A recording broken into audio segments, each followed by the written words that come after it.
آج کی ویڈیو شروع کرنے سے پہلے آپ تمام دوستوں سے گزارش ہے کہ ہمارے چینل لائف فیکٹس کو سبسکرائب کریں اور بیل آئیکن کو پریس کر دیں تاکہ آنے والی ہر ویڈیو کا نوٹیفیکیشن آپ تک پہنچتا رہے اور ویڈیو کو اینڈ تک ضرور دیکھیں۔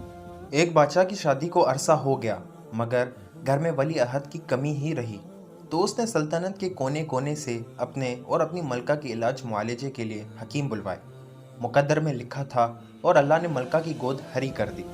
بیٹا پیدا ہوا تو بادشاہ کو یہ دیکھ کر چپ ہی لگ گئی کہ اس کے بیٹے میں ایک پیدائشی معذوری تھی اور وہ ایک کان کے ساتھ پیدا ہوا تھا۔ بادشاہ نے اپنے سارے وزیر بلوا بھیجے اور ان سے مشورہ کیا کہ اتنی بڑی سلطنت کی بھاگ دوڑ سنبھالنے کے لیے پیدا ہونے والا یہ ولی عہد جب اپنے آپ کو یوں معذور پائے گا تو احساس محرومی کا شکار ہو جائے گا۔ کس طرح اس کی اس خامی پر قابو پایا جائے؟ وزیروں نے مشورہ دیا، بادشاہ سلامت، یہ تو کوئی بات ہی نہیں، اعلان کرا دیجئے کہ آج سے جو بھی بچہ پیدا ہو اس کا ایک کان کاٹ لیا جائے۔ شہزادے کے سارے ہمجولی اور اس کے سامنے پلنے والی ساری نسل جب ایک کان والی ہوگی تو شہزادے کے دل میں کسی قسم کی محرومی کا احساس ہی نہیں پیدا ہوگا۔ حکم نافذ کر کے عمل درآمد شروع کرا دیا گیا۔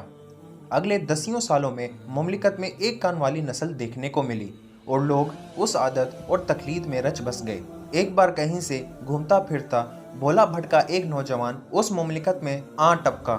لوگ 2 کانوں والے لڑکے کو دیکھ کر بہت حیران ہوئے۔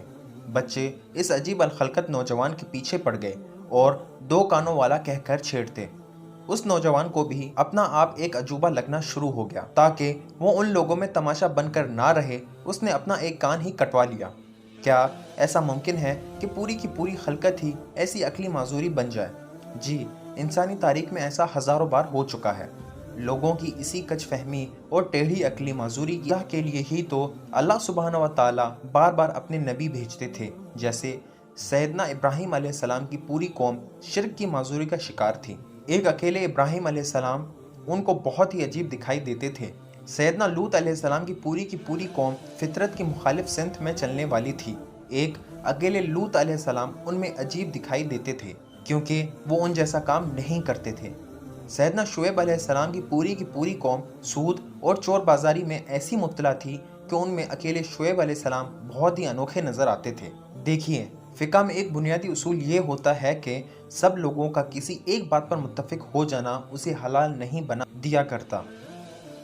غلط ہمیشہ غلط رہے گا، بھلے ساری مخلوق اسے کرنا شروع کر دے، اور صحیح ہمیشہ صحیح رہے گا، بھلے مخلوق میں سے کوئی ایک بھی اسے کرنے پر آمادہ نہ ہو۔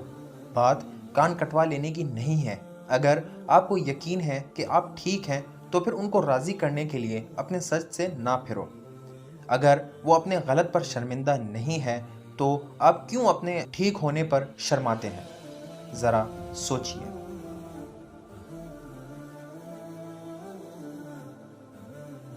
اگر آپ کو ہماری یہ ویڈیو پسند آئی تو ہمارے چینل لائف فیکٹس کو سبسکرائب کر دیں اور بیل آئیکن کو پریس کر دیں تاکہ آنے والی تمام ویڈیو کے نوٹیفیکیشن آپ کو ملتے رہیں۔